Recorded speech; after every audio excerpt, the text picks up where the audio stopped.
it's about figuring out who this person is and sort of like stepping into what you think their life would be like. The writers, of course, have an idea of who the character is, but my job is, of course, to try and fulfill that. Eleanor, come on in. When people work in film and TV, I think one of the things that's so interesting to me is that, a lot of actors, it kind of ruins movies for them. They'll watch a movie and be like, oh gosh, Pedro Pascal once said, when you see someone wearing fake blood, and he's like, they're going to be really sticky after this, when are you able to turn off the part of your mind that does production design when you're watching movies, or even when you're in like new settings in real life? Yes and no. I think it depends. Like, when I watch my own projects that I've worked on, it's very hard to turn that part of my brain off. I think there's this very sort of self-critical aspect of it. And, you sit there and watch and you think, oh, I could have done that better, or I wish I would have had more time for that, or that seems wrong. And then, other times you think, oh yeah, that looks okay. It's not so bad.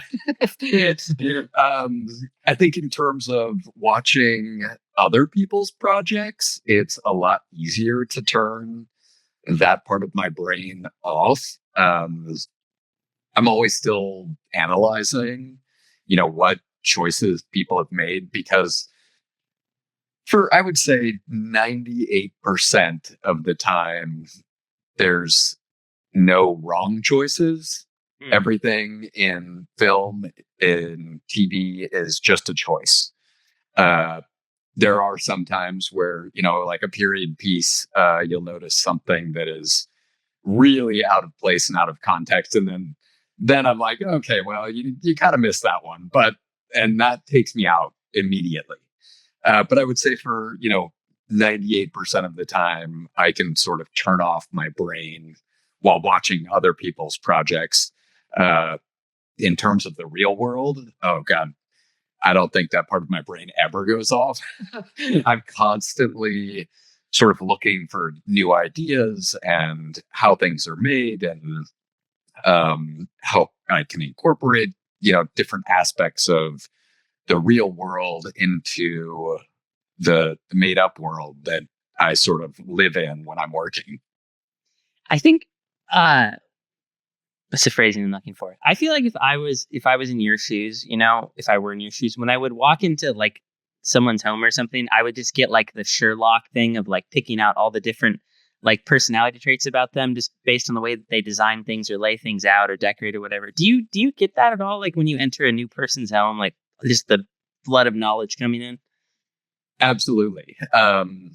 It's, because I am constantly dealing in sort of spatial analysis, there's always this little thing in the back of my head, like, oh, you couldn't put a camera in here. There's no way. We got to rearrange everything. But it's fun to, sort of go into other people's lives, because that's really, I think, what film and television both do is you're trying to make a life, right? Like it is all those little tiny details that make something more realistic and more fun. And, what does one person collect and what does another person throw away? How organized is a person, or how disorganized is a person? And I think I really sort of see that in real life. And it's not just people's homes, of course. It's, you walk into a business and you're just sort of collecting all of these little ideas. Like I walked into a locksmith recently and it was so cluttered and just insane. I couldn't believe that this guy could work like this. I just couldn't figure it out and I couldn't wrap my head around it. But instantly I was like, oh my God, this is such a great idea for a set. Like, just so much clutter and just everything, like stacks of receipts from 30 years ago, and all these tools. And so yeah, I think there's a constant, you know analyzing of where I'm at and what I'm seeing, just sort of taking it all in. You know, well, first off, that's awesome. Thank you very much for sharing. That's one of the funny things about interviews, is that like I still haven't figured this part out of it, which is like when someone's talking, I'm like, oh, that's awesome. And I just want to be like, I always just want to say that, but I'm like, I have to queue up the next question. Um, still haven't figured that one out yet, but I didn't get a chance to rewatch all of The Good Place for this. I wanted to, but the timing didn't quite work out. But one of the things I singled out, I know you joined on season 3, but one of the really interesting concepts in the show to me was the idea that in The Good Place, everyone's neighborhood is kind of just their own perfect version of urbanity, or is rurality, or whatever. If It's their own personal hell, really. Well, it's correct, but like, I guess, yeah. Well, you're right. You're right. I mean, But, okay, at least in some aspects of it. yeah. Well, but tell you what. Let's say you actually did land in the actual good place. I just wonder if you could describe to me at all what your neighborhood might look like. Oh God. It would probably be very Stepford Wives. Uh, my own personal hell would be, um, I think, the suburbs, and it would be the welcome sign on the front porch, and the live, laugh, love on the wall. um, if it was really my good place, I think everything is just, it would be very meticulous, this very sort of modern, and um, I think very streamlined is what my good place would be. Of course, set in a great little forest location with the city 5 minutes away that I could go to an art gallery. Beautiful. I love it.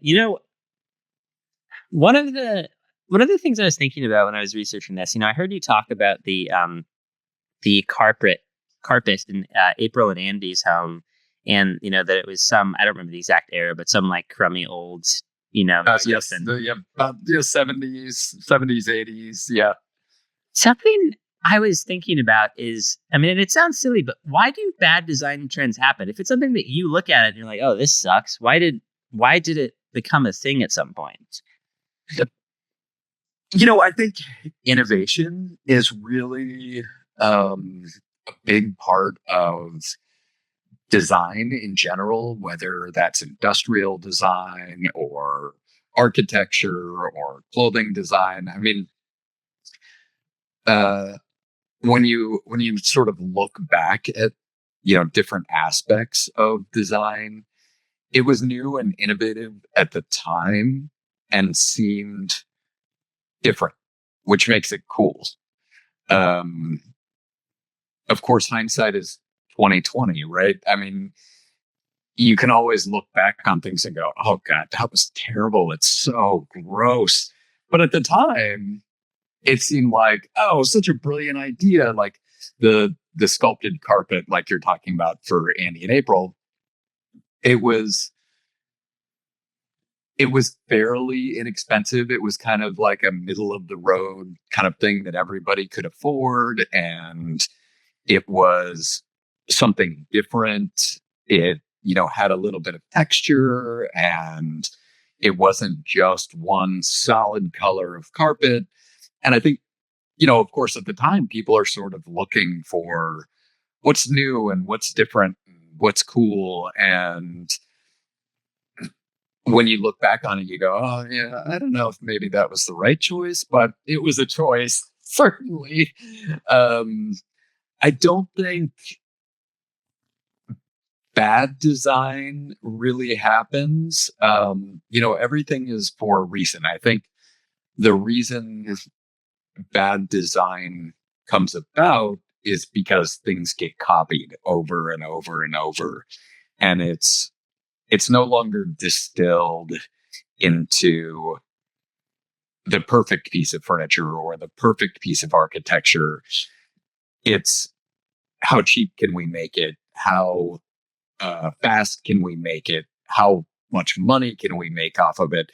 So there's all these other influences, and I think that's true of furniture. For instance, is a great example of that. You have all of these furniture designers, and when they first design something, it's really beautiful, and slowly down the road, it gets copied, and it ends up at you know um, Kmart or Home Goods or whatever, and it's a very loose version of that, made of the cheapest materials, and um, so I think design really starts out as good, and then it kind of falls apart as time goes on. Now, of course, when you're talking about like TV and film, it's that's a little harder, I think, for people to sort of wrap their heads around, because when you're designing for film or TV, the camera has to go somewhere in order to film something, and you really have to sort of analyze a lot of different aspects, like who are the characters, how can we get the camera in there, what shots do we actually want, um, what's going to play towards the story.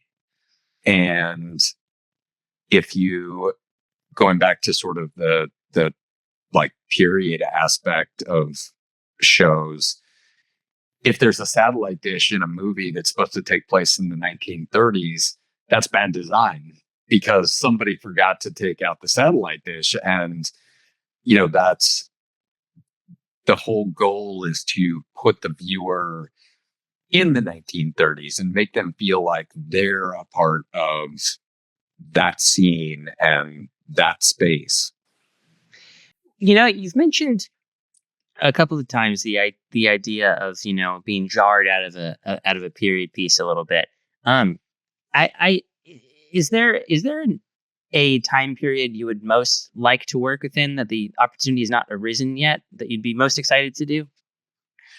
Um, the future is definitely one, and I would say uh, early 1900s, which I've done a little bit of work in, like on the TV show Carnival for HBO.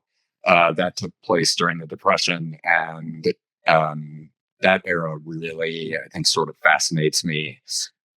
So I think any period piece would really be fun, because it's so much more research. Trying contemporary, you just kind of go out and you look at things, right? It's the real world. Um, but with period pieces, you have to really sort of research and figure out what people were using and how people were living and what was going on at the time that made them do all of that, so that you can really create the character. You know, I guess this is a little bit of an esoteric question. I ask this because so much of what I do revolves around researching. But is there, gosh, when you're looking at such different time periods, is there any universal method at all to uncovering, what materials, what furniture they used, or do you have to reinvent the wheel every time? Um, eh, well, yes and no. You kind of have to reinvent the wheel. Every story is different, obviously. Uh, what was going on in Seattle is different than what was going on in Texas, and still to this very day, even in contemporary life. But in period pieces, in particular, before the internet, um, I think it just took people longer, for trends to come around. Um, of course, I have amassed a library of books that are very sort of specific to, designing things. Like there's a book or catalog that is called the Sweets Catalog. And it was at the time, I think actually they're still around, but I don't know that many people use them anymore. Um, but it's great reference because it had everything in it, all the different types of flooring, what kind of paint was used, what colors of paint were used, wallpapers, and if if it was a boiler in a house, what that boiler looked like. And it was a catalog for architects essentially to fill a house and design a house. But now, I can use those sort of catalogs and books for research. And magazines, of course, like Home and Garden. If it was in the 70s, you can really sort of see how people were living and what the styles were. So I don't have to reinvent the wheel in that sense. I can go to my library and really sort of research what was going on at a certain time period. I think the details are really where you're reinventing the wheel. Um, and it comes down to who that character is or where they were living. If they're middle class or if they're upper class or if they're in poverty, that's really what you're trying to sort of figure out is what details make up the world. And that's the part that you constantly have to reinvent. Hmm. You know, you mentioned the idea of character there, how that influences spaces, and let's if we take that and follow it out. Let's say, for example, Tom Haverford on Parks and Recreation. He starts out, he has his desk in Leslie Knope's office, and then eventually, he gets Entertainment 720, and then Rent-A-Swag, and Tom's Bistro. How do you design spaces across someone's character arc? Like, what kind of goes into that?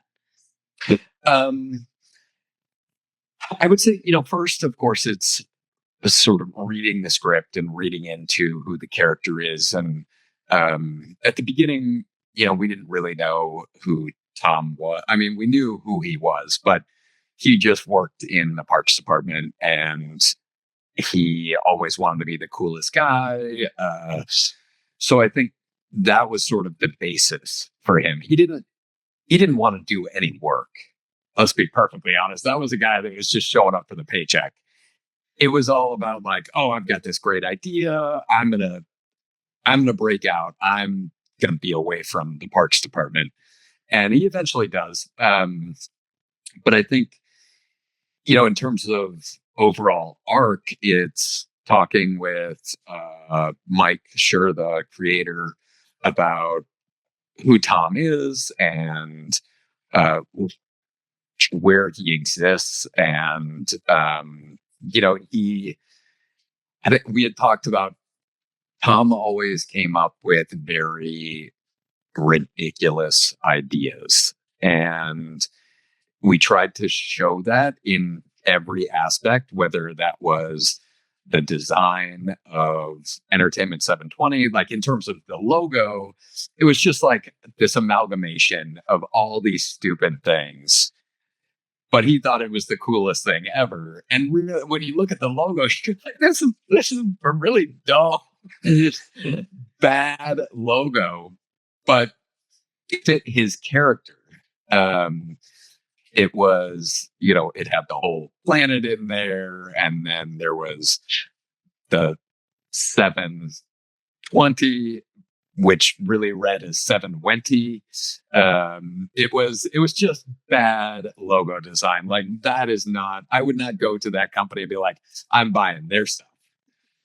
Uh, so I think when you're designing these like overall character arcs, it's about figuring out who this person is and sort of like stepping into what you think their life would be like. And Tom's the guy that would buy a knockoff Rolex on the corner because it said Rolex. Probably didn't work, but he thought, look, I got some bling. So, um, you really, I think, bring that to the table, and it is a lot of collaboration, with like Mike or Morgan and the writers, and talking about who these people are and trying to build their character, because they have, the writers, of course, have an idea of who the character is. But my job is, of course, to try and fulfill that. And you have to sort of create that. Sometimes it's about making new things, or creating a new world for them, but you have to really sort of generate what the real stuff is. And, that I think is part of my job that is really fun, because it is making this character and giving the actor something to interact with. Um, because if they don't feel comfortable in their character, then that shows on the screen. And it can take a viewer out, and you want them to feel like, oh yeah, I know this guy. Everybody knows a Tom Haverford. So I feel like there's just this constant generation of character that you have to think about, and you have to sort of build from scratch. You know, there's so many great pieces there. I guess the one I'll pick up there is when you're designing a space like Entertainment 720, for example, that is like kind of, and I mean, you talked about the logo, is intentionally kind of terrible. Do you get, is there, what's the phrasing I'm looking for? Is there a different kind of joy in designing a space that like is supposed to grab your eyes and be awful as compared to one of the other ones that like you're not supposed to notice and it's just supposed to blend in perfectly? Yeah, I mean, it's funny. It's hard to do bad design. It's a challenge, because you want everything to be kind of perfect and just right, and even with bad design, it still has to be that way. But sometimes I just have to step back and go, okay, it's not how I want to live. It's about how Tom Haverford wants to live. And what does Tom Haverford think is cool? And I think that's a little bit of the challenge in that, is designing things so that they're kind of awful. And because Tom is Tom and Ben are both kind of these awful characters. And I think you want to portray that visually. So everything that they're surrounded by is just kind of awful. Like, just as gaudy as possible, as blingy as possible. I think we sort of once compared it to a suburbs casino. Like, it has all the bling, but it just doesn't have all the money. I love that. I guess one of the things I was noodling around for this is, when you're designing kind of staple sets, things that are going to be in the show for many episodes, April and Andy's house, City Hall, whatever it is, something that, going to be there in a long time. I imagine you have to have certain considerations, and you have to recognize the fact that, all right, this is going to be here 100 episodes. We kind of have to make sure people don't get bored of it, or whatever it is. But when you're designing a space that's a little more of like a one-off, say like the animal control building or Dennis Feinstein's office, or the fourth floor, which is all run down and disgusting, like, well, what's the phrasing I'm looking for? Is it a little bit of a different philosophy going into those kind of one-off spaces? And if so, what what kind of what freedom does it give you, if any, to be able to be a little more crazy because it's not going to be around for as long? Um, well, the time consideration really, I think, is the biggest part of that. Because a one-off set, a lot of times in scripts, it's written, a week or two before. So you don't really have the time to process, I think, what it's going to be. Like the fourth floor is a great example. We knew that was the place where all the horrible things happen. It's the DMV, it's the record, so that was the start. But we also knew that we only had 5 days, I think, to turn that around from City Hall into the fourth floor. So time is a huge, huge part of that. Now, it does allow for a little bit more creativity because it's a little bit more wacky. So you can kind of do a little bit more with it. But it still has to fit within that world. It still has to be a part of City Hall. So it's sort of like a Venn diagram, I guess. Like you have all the circles around, and then you have the one circle in the center, and the circle in the center is the new set that you have to do. But there's all these other things that still apply to make that a set. So it just means you have to think about it a little faster. That's because when you have sets that are going to exist for a long time, you have more time to think about it. Like if City Hall having 8 weeks of preparation, there's a little more thought that goes into the design of it. I mean, they all get equal amounts of care, but it just happens much, much faster. It's Well, gosh, I mean, there's a million things I could say on that, but it is so interesting to think about because obviously, I watched it just as a watcher of the show, and I mean, I can tell you, the notion that the fourth floor would have been designed in 5 days that is shocking to me. I would never have considered that. Um, you know, before he was the frontman of the White Stripes, Jack White was an upholsterer, and something I've heard him say is that he wished upholsterers had more inside jokes, like they would, leave notes for each other inside of furniture. Do you ever design things, in production design that you and like know that only other production designers will see? Um, I didn't know so much about other production designers, because we don't, like Jack White saying that about upholstery.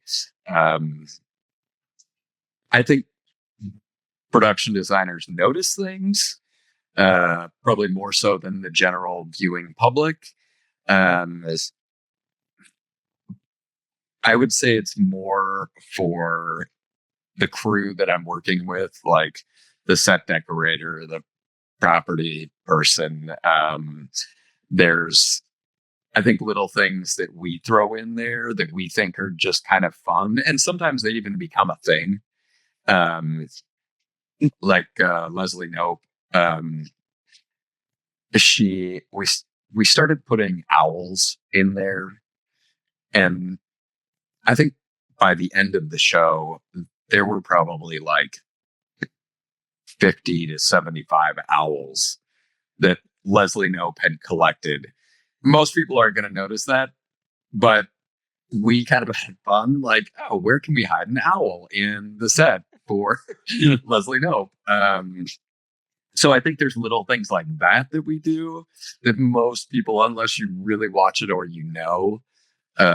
they don't really pick up on. Uh, but then there's other things like, when there's post-it notes or people have diaries, or sometimes we'd write little notes to each other, to the actors, or and I think it helps the actors feel like they're in a real space, and makes them feel like they're living the character in the moment. Mhm.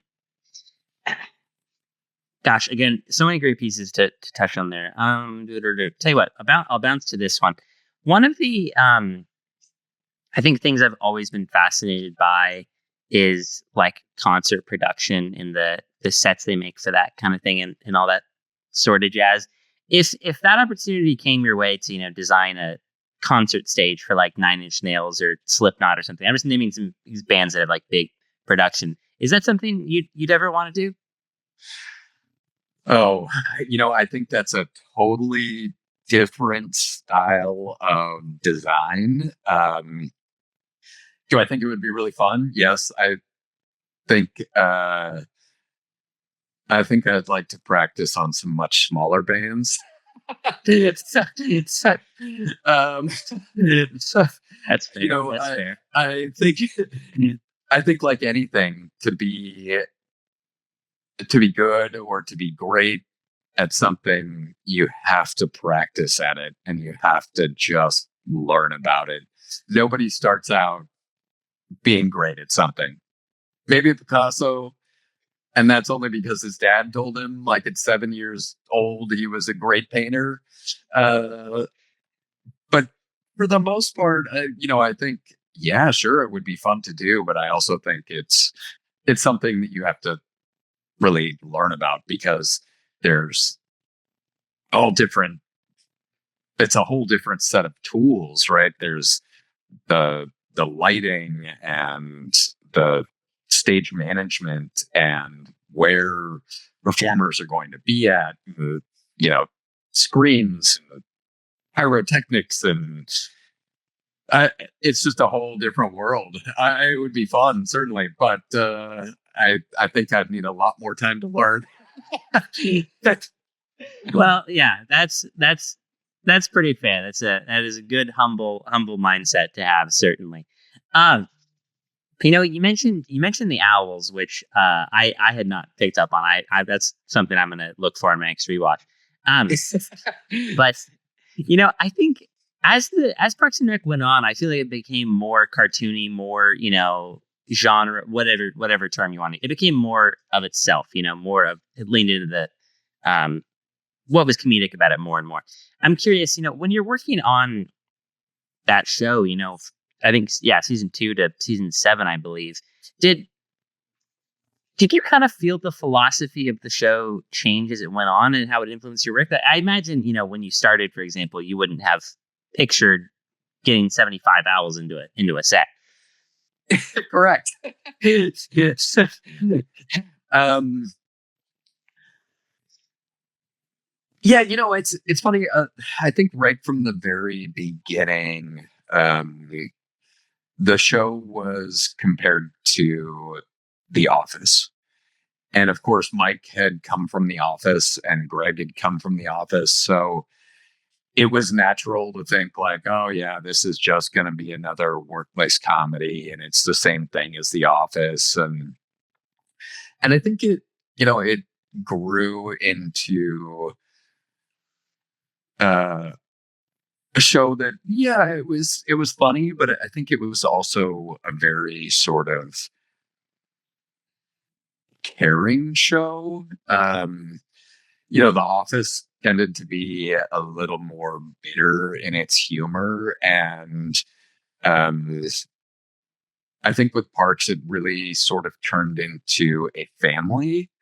The characters turned into a family, um, and I think that really sort of shined through the longer that we went on. And part of that is, I think everybody that was involved really became a family, and everybody loved working on it. And I think that just really kind of shined through over the course of 7 seasons.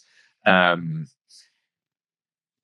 I think it was always obviously it was a funny show. It was a comedy. It lasted 7 seasons. I I don't know that from the beginning I saw it as a show that would be as big as it was, or um, as fun as it was.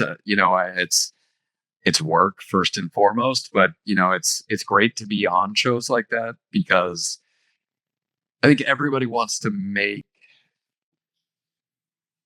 something fun, and make something that is, I'll call it art for not being called a product. No, no, it totally is uh, art. Yeah, yeah, yeah.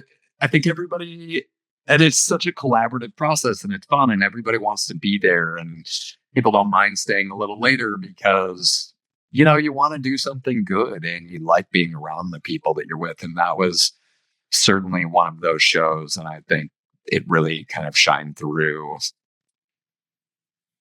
Yeah, no, I think it absolutely shined through, and that's one of the things. Like, I think what's the phrasing I'm looking for? I think there's a certain intangibility of when the creators and the people working on something really love it, and no matter what it is, if it's music, if it's books, if it's movies, whatever. Like, I think when the love is there, and I can tell how much passion you have for design. I think it does absolutely shine through. Um, we've talked about different time periods and that sort of thing, and we discussed uh, you working in the early 20th century, the Great Depression, all that kind of thing. Is there what's the phrasing I'm looking for? Is there a previous era of Hollywood that you would most like to work in? Like, when I think, for example, back to like the 30s, Wizard of Oz, they had the giant. They would just paint the horizon, all that kind of thing. Is there an era of Hollywood you'd like to design within? Oh, I mean, wow. Yeah, I mean, I think the beginnings of Hollywood, um, that seems like such a fun, creative era. Uh, it's it's very different now, the way that the the system works of generating films and television. I think there's still just as much creativity. I think it's just different. Like we have different tools now, but everything was so hands on at the time. You spoke of backdrops. I mean, there's a company called JC Backings, which we still use. Uh, they did North by Northwest. They've been around forever. Um, and the difference is, back then, um, everything was hand painted, and they, the production designer or art director at the time would come in and say, I need a vista of, the desert or the mountains or whatever. And, there's got to be a tree here, and there's a house way off in the distance. And, they do a little sketch, and then they'd give it to JC Backings, and they'd just start painting. And they, the process is really kind of fascinating in itself. They had a huge warehouse that, I want to say it was like, God, 5 or 6 stories high. And there were these giant slots in the floor, and the backing just would go up and through the slots in the floor. And so they could paint on different things. So these artists weren't on ladders. They would literally stand on the floor, and then they'd just hoist the backing up or down, depending on what part they were painting on. And today, JC Backing still, they still do painted backings, but more than anything, it's photographic backings, right? So we can take a photo, or have Pierre, who is one of the owners. He can go out and take a picture, and then we can manipulate that photo. So it's a little less of a hands-on, I mean, I still get to do the fun stuff like saying, oh, can you turn that light on for the night backdrop?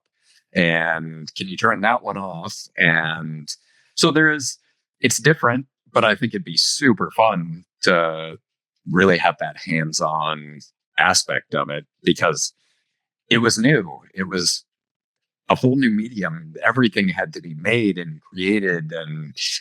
And also you had these really big sort of fanciful productions, right? Like the musicals and all of that sort of stuff where, yeah, some of the stuff was realistic, but like they really wanted everything to feel big and grand and spectacular. And everything had to be created for that. It wasn't like, oh, we'll just go find a house on location somewhere. They would build everything on stage. And that just seems like it would be really fun. Gosh, that is so cool. And that's like, what's the phrasing I'm looking for? That's one of the greatest joys of, doing interviews and everything is like what did JC Backens, you said, I have a little bit of like amnesia when I do interviews, but that's just so awesome. Like, cause it's one of those things, I watched those, older movies and I would just never pick up on things like that. So I genuinely appreciate you turning me on to that. Cause I'm certainly gonna check it out. One of the things I heard you talk about was, I believe, Kim Wanup, I believe is her name, of the Decorating Pages podcast, and you've worked with this set decorator. One of the things y'all talked about was the difference between, designing for drama and for comedy. And I'm curious, when you're dealing with genres of comedy, let's say, for example, The Good Place, which is more existential and it's more psychological and kind of ethereal, as compared to, Parks and Rec, which is, a little more cartoony, a little more grounded. Maybe this is too esoteric, but what is the difference between, design for different genres of comedy? Like, how do you make furniture work existentially and philosophically, whereas one needs to work cartoonishly, does it, maybe this is totally off base, but I'd be curious. I think first and foremost, it's a lot of like just discussions with show creators, and between the two, like Good Place, everything was. It was sort of fantastical. And, I think in particular with Eleanor's house, like the furniture was meant to be uncomfortable, right? Because you really, even though you didn't know from the very beginning that it was hell, you still wanted to feel like, okay, everything's there, but there's something wrong with it. Like everything is just a little uncomfortable. And I think that sort of plays throughout that show. Like every aspect, there's something that's a little more uncomfortable, whether that is the furniture or whether it's the design of graphics or the architecture itself. Whereas on like Parks and Rec, it's, the discussions are about sort of whimsy and fun. And, of course it's realistic. So like in the Parks Department or City Hall, you want it to feel like it belonged in City Hall. So I think every project is different. Some require brighter colors, like The Good Place was all about bright colors because it was heaven, or someplace that's light and bright and cheery. And with Parks, it was more realism, like, oh yeah, everything's kind of beige in City Hall. Just like when you go to any government building, they're all beige. They all look the same. Now you want to make it interesting to look at. So maybe in the details there's, some color, but it's it's dictated more by the world that people exist in. Comedies, of course, are always very bright in general, right? The lighting is very bright, whereas a drama, the mood tends to be set by the lighting. So things tend to be a little darker. You don't use a lot of super poppy bright colors unless it's specific to the scene. Um, so yeah, I think every script or every project is a little bit different in terms of how how colors come across and what world the characters exist in, because if it is truly make believe like The Good Place is, it can kind of be anything, but you want it to fit this idea that they're in heaven, that they're in some fantastical place. And so you sort of look at that and go, oh, yeah, I mean, at least in the United States, we don't see a lot of really bright colors. And you see it in Europe, but you don't necessarily see it here. So I think that sort of reads as, oh, it's fantastical. Um, and again, Parks being the opposite of that is what's dreary and plain, but still funny, but feels like when you walk into City Hall or you walk into the DMV to go renew your license and you're like, this place, it's the worst. That oh god, there's so many things I could say on this. Yeah, it's always a struggle to remind myself like I have to do the interview because I just want to be like, oh man, that's so cool. But one of the things I heard, I believe Bill Hader and John Mulaney talk about is that whenever SNL writers get together, all they want to talk about is the sketches that got rejected. They're like, oh, that was so good. And I'm just curious, and if nothing jumps to mind, that's totally okay. But are there any maybe pilots you've worked on or projects you were super excited about, or maybe even just ideas you had for a set that you're like, I can't believe that didn't happen, or they didn't take that idea? Oh, offhand, I mean, any set that I don't do is one of those sets. Because I didn't get to do it. So, Yeah. I don't know that there's one specifically that I can like point to, but yeah, I think any set that I don't do is one of those sets. That is completely fair. Well, I tell you what, I'll do this one. So you mentioned earlier in the interview that you'd love to design, the future, something a little more far out. And I'm curious, is there what's the phrasing I'm looking for? Is there a sci-fi world or fantasy world that you've encountered before that you would most just love to work within? I think it'd be really fun to design a spaceship. When I was a kid, I used to draw spaceships for fun. So I think that would be interesting because it is one of those things that, especially if it's, sci-fi in the future, you can kind of make anything believable. Things don't have to apply to real everyday uses. It doesn't have to fly. It doesn't have to go to the moon.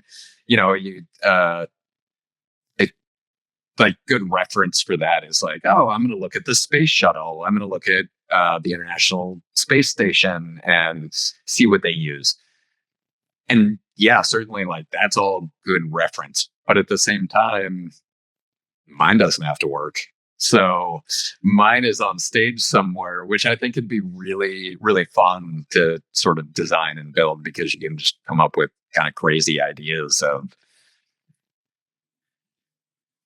if in my world the way physics worked, I can do something. That I think it's an interesting sort of concept because you have to really think outside of the box and you have to like pull yourself away from the way things really work.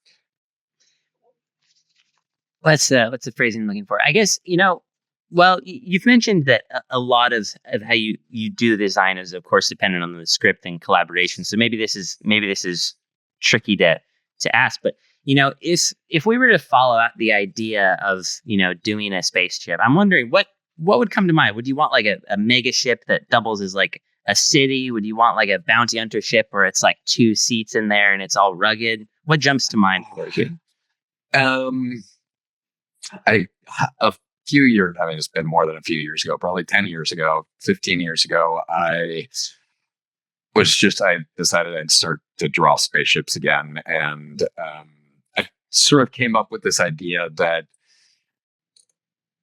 the spaceship was a sphere instead of like a big pointy thing. It's like that you tend to see, um, and the sphere sort of could expand and collapse in different ways, and sides of it would come out, and then there were other like little inner workings that could be wings or and a different escape pod or um, yeah, I like to take really sort of basic shapes and make them into something else.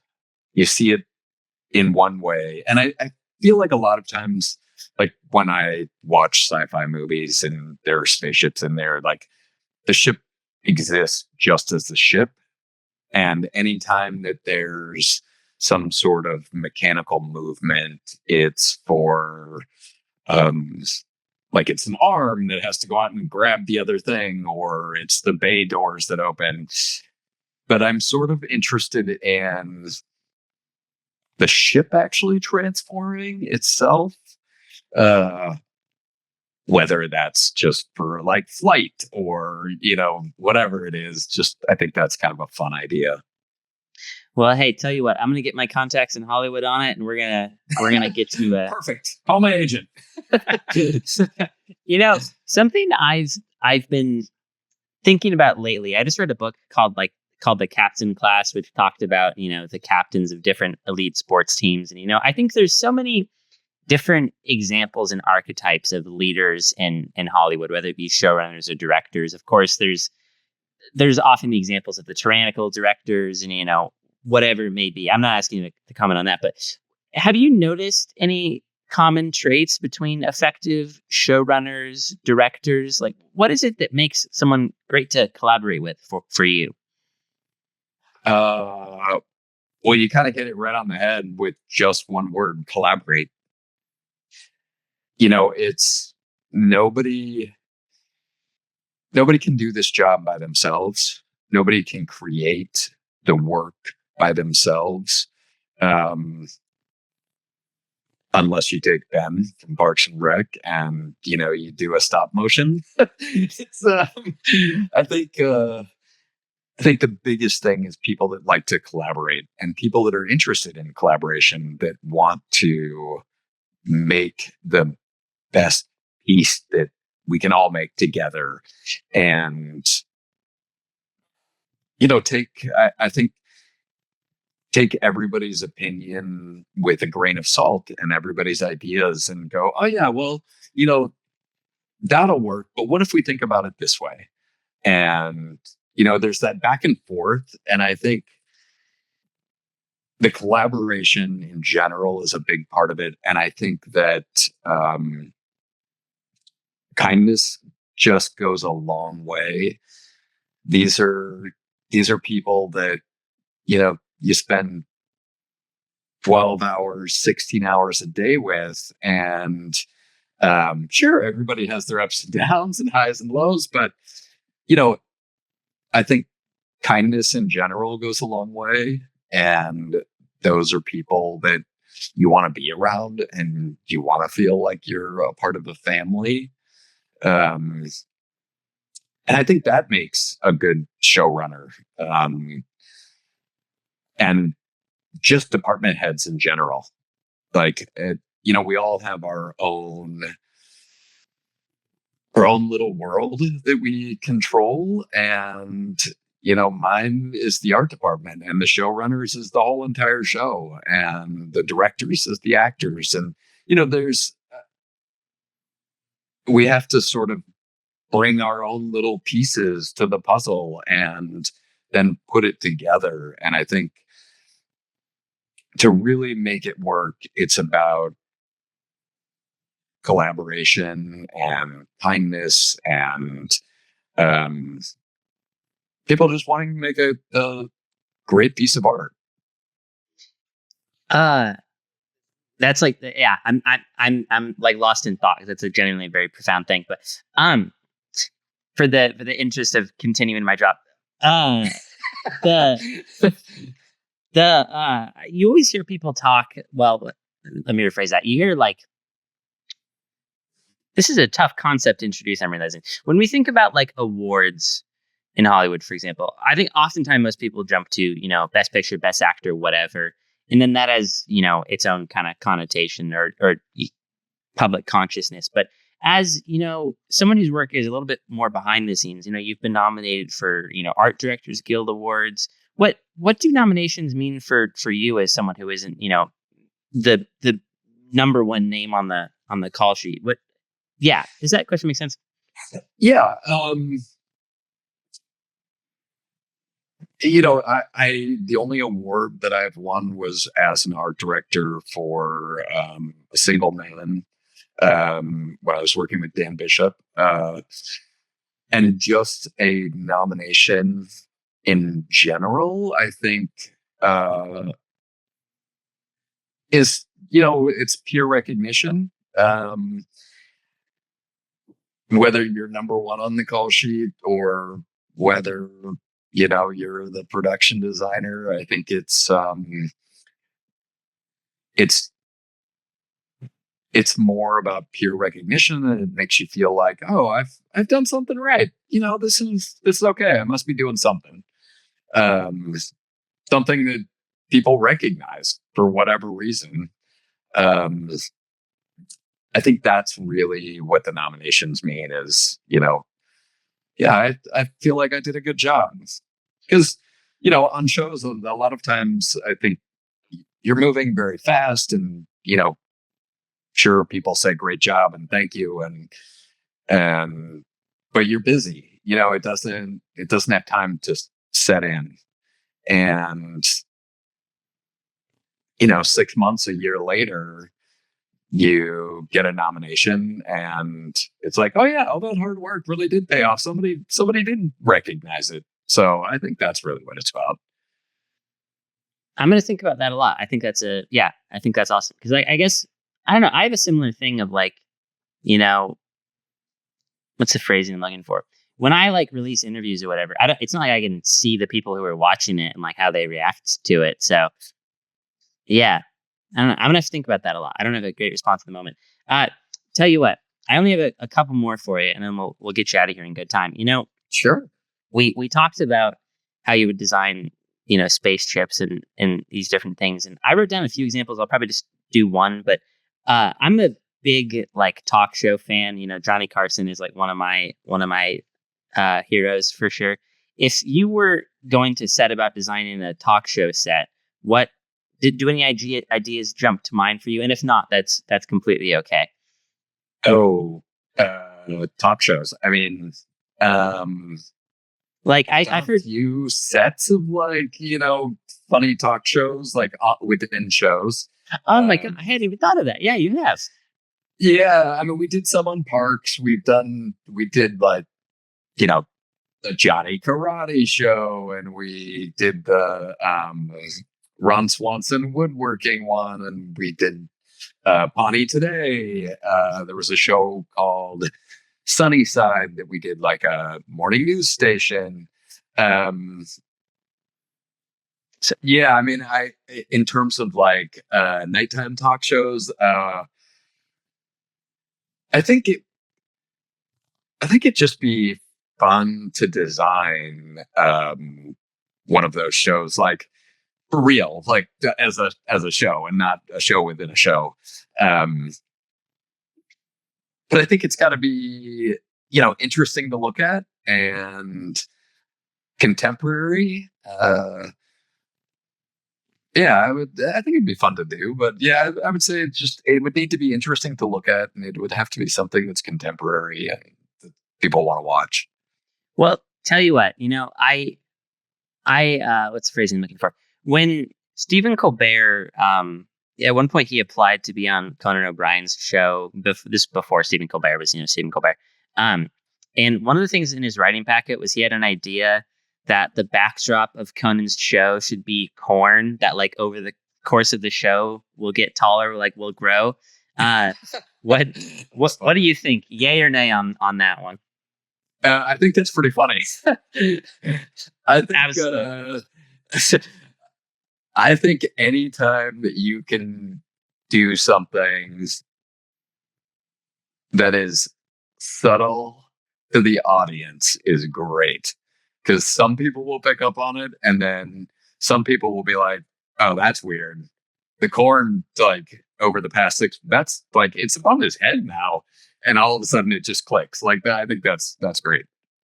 I love that. I thought it was such a good idea too. It was one of the yeah. I wish it would have happened, but okay. Tell you what, I got the last two questions that I ask everyone I interview, and then I'll get you out of here in good time. In the 1970s, you may be familiar with this. NASA sent off the Voyager probes, to take measurements of the solar system and all these different things. And on those probes, they had two golden records, and they included what's the phrasing I'm looking for? 30 different songs from all across humanity. Mozart was on there, Louis Armstrong was on there, Native American music, all these different things. If you had been in the room, is there a song you would have insisted needed to go on the golden record? Oh, that's tough. I mean, I'm kind of a music junkie, so God, Editing Bongo here. Ian did send a list of songs he would like to add to the golden record, and they are on screen now. Tell you what, the last question for you, this is one I've asked every person I've interviewed, and the word art in this question can mean anything. It can mean sets, music, it can mean podcasts, anything you like, paintings. What kind of art do you think the world needs more of right now?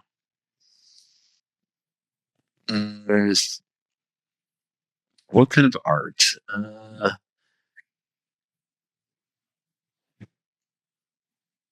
I